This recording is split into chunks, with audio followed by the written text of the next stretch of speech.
two voices of Iron Maiden just released two new solo albums. We are going to be diving in here to find out which one is the better of the two. Let's get to it. Hi, this is David Reese, and you're watching the Krash Kourse Metal Show. Alrighty, guys, welcome to a Hell in the Cell, episode 2 of. We are going to be bringing here in this video. Basically, we're going to find out which of the two brand new solo albums is better of the two Maiden vocalists out of the three. Obviously, you got Blaze Bayley here with Circle of Stone, came out at the end of February. Bruce Dickinson's The Mandrake Project as well, that just came out too. So this is going to be very interesting in and of itself because everyone always compares the three voices of Iron Maiden, whether that be Paul Di'Anno, Blaze Bayley, and Bruce Dickinson. Most people will go with Bruce, and I mean, that's rightfully so. But I have always had a soft spot for Blaze Bayley and the X Factor, especially. That album is so good. Say to you, I love you, man. Thank you. But we're not here to talk about that. We're here to talk about the two brand new solo albums. So first, we will jump into Blaze Bayley's new album here, and obviously that is Circle of Stone. The path of the righteous man. The righteous man. The righteous man. So Circle of Stone was just released a couple weeks ago, and it is coming off of Blaze Bayley's previous album from 2021, and that is War Within Me. And this War Within Me was good, but it wasn't my favorite of his solo albums. It's one that I haven't really visited too much since it came out, but there's some solid tracks on there. But so I was like very interested to see here what Circle of Stone will have for us, because I didn't see none of the singles up beforehand before picking this up last week. And because reason why it took me so long to get this album is because Blaze Bayley's website store was sold out. Hey, yo, what the fuck? Of this album, and was quite disappointed and they were pretty close to being sold out on Amazon as well, on CD anyway. And then I went to a record show about a couple days ago, and my metal guy from Extremities, John, he had a couple copies of this, and I was like, okay, I got here we go. I'm happy as hell now I picked it up. But with this album, you had the three singles come out, and that is Mind Reader, Rage, and then the title track Circle of Stone. And all three singles are really good though, and now this album is really good. I was quite impressed because obviously last year, if you weren't aware, Blaze Bayley did have some health issues, and I think it was a heart attack if I'm not mistaken.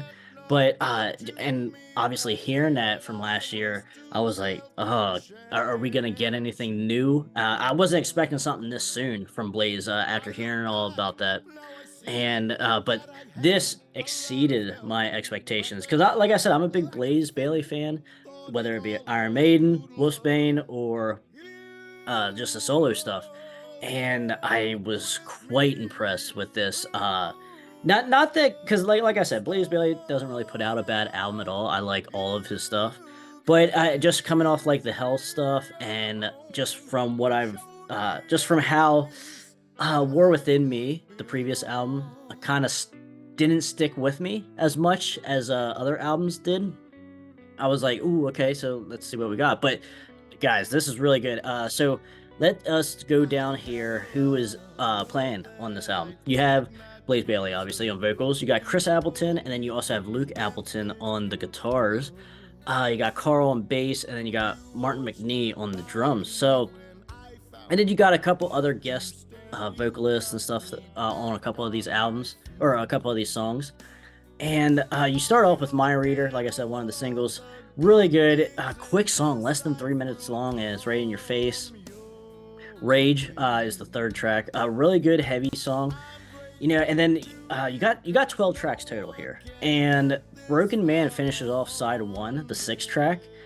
I really like the song. I like the slow tempo of it.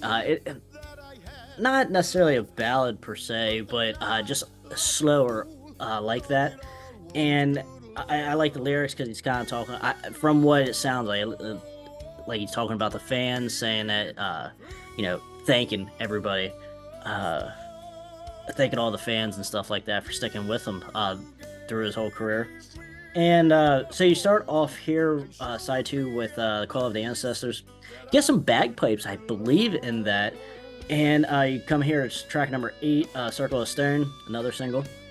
You do get a guest vocalist here on Circle of Stone, Nicholas Stalvin, and really good. I like kind of like the back and forth, somewhat there. I don't necessarily hear him the whole way through the song. It's only like in a certain part, but I do like it though. I wanted to say, I forget who said it. I don't know if it was someone online or someone local I was talking to about this. But with Blaze with having 2 guitars on this album, I think it really helps. Helps his voice, helps with the heaviness on this album. More of a driving sound. Not like I said, more of a driving force sound helps bring his voice to the forefront a little bit, brings a little bit more behind his voice. Not that his voice is lacking at all, because Blaze still sounds really, really good on this album. But it just adds to it, if you will. And then you move on here, track number 10, Day of Reckoning, 11, Path of the Righteous Man, solid songs there. And then 12, Until We Meet Again. You get female vocalist in here a little bit on this last track to finish off the album, slower as well. I just really like a lot of Blaze's like ending songs, like to finish off the album. They're usually slow, heartfelt, especially like Infinite Entanglement through that series, trilogy of albums. Really good stuff there. And this is no exception Until We Meet Again.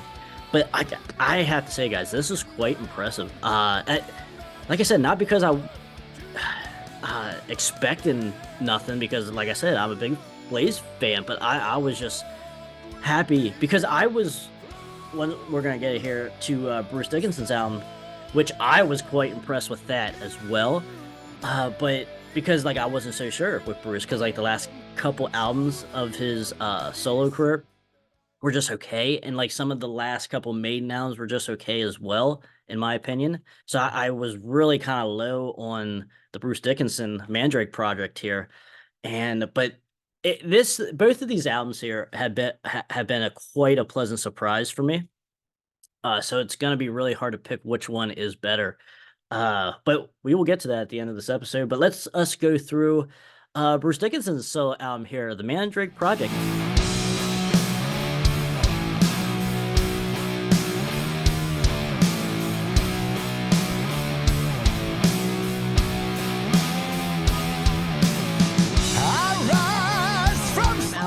With these like came out within like a couple weeks of each other, if I'm not mistaken. And Mandrake Project did have, I believe, 2 singles so far that I seen.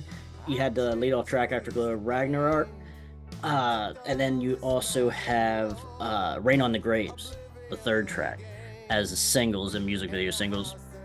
You had this album in the UK go to number 3 and number 1 as far as UK, number 1 total, and then you had the independent albums go to number 1. And then you also had the US top Billboard 200 chart at 176 or so. The Bruce Dickinson solo catalog, like Tyranny of Souls, it's just okay to me. We will get to a Bruce Dickinson album ranking here as well very soon. But like, that album's just okay to me. Chemical Wedding is good, but I think it misses a little bit for me in certain spots. So I was like kind of not sure what we were really going to get. Was this going to be a full focused effort from Bruce, especially with him being in Maiden again now? And I think we certainly got a full focused album here. I like it. I like where this album goes. I like all the different different variety and direction some of these songs go in. I know some people don't. Some people weren't expecting some of these songs, but I like the variety here. The production's good. So you do have obviously Bruce Dickinson on lead vocals, Roy Z, which we all obviously know Roy Z previously on a couple albums for Bruce. You got Dave Moreno on drums, and then you also have Miss Farina, I believe, on keyboards, and then you got Chris, Gus G, and Sergio on a couple other instruments throughout this album, hit on a couple songs.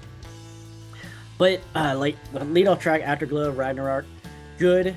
5 minutes long, almost 6 minutes long. It's pretty good. I like it. And now I will say I did hear that song when it first came out, and I was like, it's okay, but it kind of gave me like what Maiden has been doing kind of the last like couple albums, and I thought, man, are we gonna get anything different? Because I feel like Maiden is just doing like the same couple songs over and over. It's just a little too long. The albums are a little too long, but I will say this works here. Afterglow works. And then you got the second track, Many Doors to Hell. This one really reminds me of a Maiden song, if you will, along with Mistress of Mercy. Those two songs kind of, if you want something that's real Maiden-esque and Maiden sounding, those are the two songs I would say sound the most like Maiden off this album. And then you got this other single here, Rain on the Graves. Really good melodic stuff on that. And then probably one of my favorite tracks is Rain on the Graves, but also another favorite track here is the fourth one, Resurrection Men.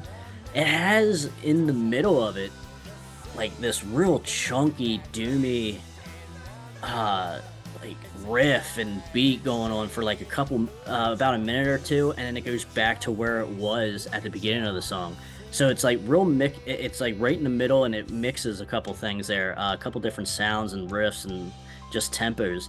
Really, really good stuff there. Check out Resurrection Man, definitely. Fingers in the Wound, really good as well. Eternity Has Failed, which most of us know from the Book of Souls, Iron Maiden, which I think I actually prefer Maiden's version, if I'm being completely honest. But I do kind of like the different sounds that Bruce throws in to his version, though. But I mean, either way, because I think Eternity Has Failed off of Book of Souls might be like a top song off of Book of Souls. So because Book of Souls is just not my favorite Maiden album. Look like garbage. There's good stuff on it, but it's just not my favorite at all. Like within even like the last 10, 20 years, for Maiden. So, and then also another good one, Mistress of Mercy, like I said, is more Maiden-esque sounding. But another one here, Face in the Mirror. I really like that. It kind of starts out like Empire of the Clouds from Book of Souls, which is like their 18-minute long epic song. It has that same kind of like piano feel, same tone and heartfelt voice of Bruce in that song as well. But I really like it though. Shadow of the Gods, I know a couple other people do like this song the most off this album.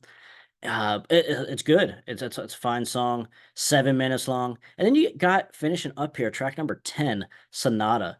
Really good. It's 10 minutes, just about. And I like it. It's one of those songs. It's a slow song to kind of lead out of the album. But it's really good in listening to it like in the dark, late at night, that like that kind of feel like before bedtime or whatever. But that's not taking anything away from like how good it is. It's certainly worth your attention while you're listening to it. But no, I would say for me, Resurrection Men is one of the best on here. Rain of the Graves is so melodic too on the choruses and such. I do like that a lot. But I will say it's almost 60 minutes long, which is surprising to me because like I said, I on every song is on the iPod here, and every song except Eternity Has Failed, because I just keep the Maiden one on the iPod. So when I'm listening to this album, I have 9 tracks, but I was gonna say it doesn't feel like 60 minutes long because like I said, one of the downfalls of Maiden recently is that all their songs are like so long, like over 6, 7 minutes long. And you only have Bruce here doing 4 songs off of this album that are over 6.5 minutes long. So there are some more shorter songs on here, so that kind of helps with me anyway, in my opinion, to keep uh my attention and keep interest throughout the album. So, but like I said, the band's good, the guitar works really good. I mean, you kind of expect that with Roy Z, and I just really dig it. It's one of my favorite uh Bruce Dickinson albums. Certainly, it's at least in the middle of the pack. Now, I know I've only had it for since it came out. What is it now? Like a couple weeks to a month, I guess. But it's sticking. It's sticking. I'm listening to this album every time, and everything is still flowing smooth. Sounds good. Sounds like fresh to me still. And same with the Blaze Bayley, man. This is hard. This is hard. When I had to think of like a verdict here, because like I said, I just like Blaze's stuff a lot. I just like his voice a lot as well. This is hard for me, guys. Bruce Dickinson's good. I was quite impressed. I was most impressed with Bruce Dickinson just because I didn't know exactly what we were getting with Bruce Dickinson. Blaze Bayley, you kind of have an idea a little bit. He hasn't strayed too far from the path one way or the other for his solo career, I would say. And but Bruce, I was quite impressed with Bruce, and it's still sticking here, still sticking with me. And but so is Blaze, guys. I listened to Blaze's, and this is 12 tracks as well. But man, I don't know. I think I'm gonna go with Blaze, guys. Hell yes. Blaze is when I'm listening to it, I'm like how I said with Bruce's album, when it doesn't feel like it's over 55 minutes, 60 minutes long. And I feel the same way with Blazes with 12 tracks as thrown in there instead of 10. But given how long each song is, some of the songs for Bruce's album are, it's probably roughly around the same time length. But man, I don't know. This is actually a really hard one. I wasn't expecting the decision between these two to be as tough as it was. But I think I'm gonna go with Blaze Bayley, guys. And I don't. It might just be because I love his work in Maiden, love his solo output a lot. But Bruce Dickinson's early stuff, solo output is really, really good too. I really dig that. But you can't go wrong either one with it. If you want more, okay, let me try to explain it this way here.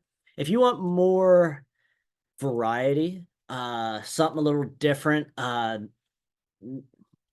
don't want to say not so metal because both of them are hard rock and metal, but you get some different stuff, instruments with Bruce Dickinson's album. So if you're kind of more into that and obviously really like Bruce Dickinson's style and voice and such, I would say Bruce Dickinson would be a good call for you.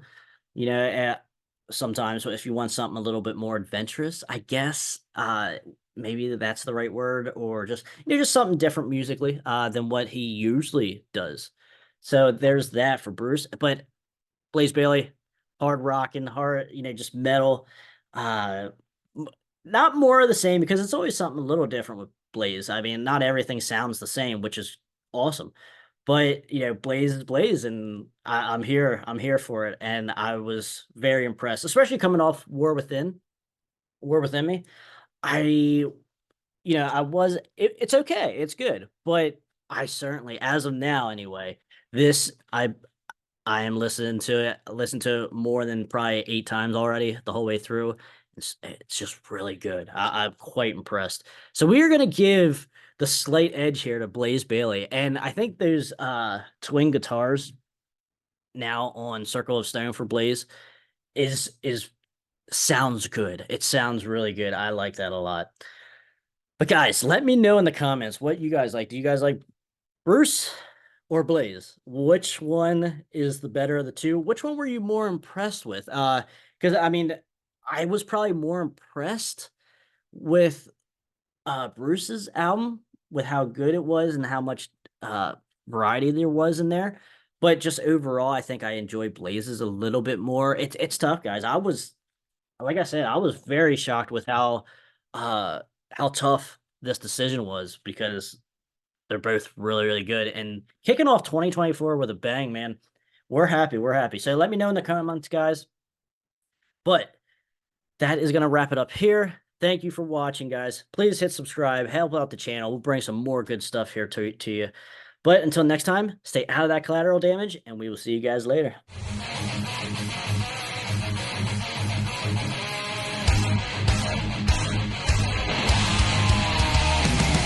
Yeah, I wrote that. It's called I Want to Rock Your Body. And then in parentheses it says to the break of dawn.